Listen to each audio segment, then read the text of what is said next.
महाराणा प्रताप का नाम भारतीय इतिहास में साहस, वीरता और स्वतंत्रता के प्रतीक के रूप में सदैव अमर रहेगा। वह मेवाड़ के महान शासक थे, जिन्होंने अपने राज्य और सम्मान की रक्षा के लिए मुगलों के सम्राट अकबर से लंबा संघर्ष किया। उनकी वीरता और स्वतंत्रता के प्रति अदम्य संकल्प की कहानी हर भारतीय को प्रेरित करती है। महाराणा प्रताप का जन्म 9 मई 1540 को कुंभलगढ़ दुर्ग में हुआ था। उनके पिता महाराणा उदय सिंह थे, जो मेवाड़ के शासक थे। प्रताप बचपन से ही साहसी, निर्भीक और स्वाभिमानी थे। उन्हें घुड़सवारी, तलवारबाजी और युद्ध कौशल की शिक्षा दी गई थी। युवावस्था से ही उन्होंने ये ठान लिया था कि वे अपने राज्य और स्वतंत्रता की रक्षा के लिए किसी भी हद तक जाएंगे। जब अकबर ने भारत में अपने साम्राज्य का विस्तार शुरू किया, तो उसने अधिकांश राजपूत शासकों को अपने अधीन कर लिया। लेकिन महाराणा प्रताप उन कुछ शासकों में से थे जिन्होंने अकबर की अधीनता स्वीकार नहीं की।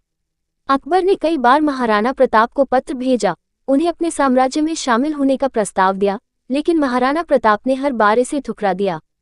उनके लिए स्वतंत्रता और सम्मान सबसे ऊपर थे, चाहे इसके लिए कितना भी बलिदान क्यों न देना पड़े। महाराणा प्रताप की वीरता का सबसे बड़ा उदाहरण हल्दी घाटी का युद्ध है, जो 18 जून 1576 को लड़ा गया था। ये युद्ध अकबर की विशाल सेना और महाराणा प्रताप की सीमित सेना के बीच हुआ था।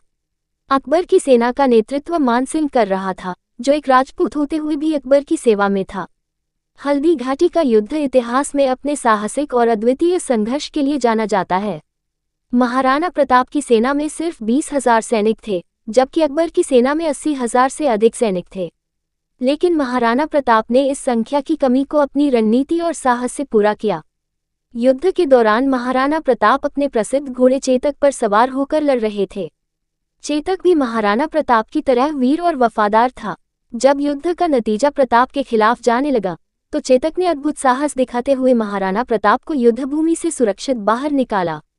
हालांकि चेतक को गहरे घाव लगे थे और वह महाराणा प्रताप को बचाने के बाद वीरगति को प्राप्त हो गया। चेतक की इस वफादारी और वीरता की कहानी आज भी लोक कथाओं में जीवित है। हल्दी घाटी का युद्ध निर्णायक नहीं था, लेकिन इसने महाराणा प्रताप की वीरता और अकबर के खिलाफ उनकी अडिगता को सिद्ध कर दिया। अकबर ने कई प्रयास किए, लेकिन वह कभी भी महाराणा प्रताप को पूरी तरह से पराजित नहीं कर सका। हल्दी घाटी के युद्ध के बाद भी महाराणा प्रताप ने अपने राज्य की रक्षा के लिए संघर्ष जारी रखा। वे जंगलों में रहे, कठिनाइयों का सामना किया, लेकिन कभी अकबर की अधीनता स्वीकार नहीं की। उनके परिवार ने भी इस संघर्ष में उनका साथ दिया।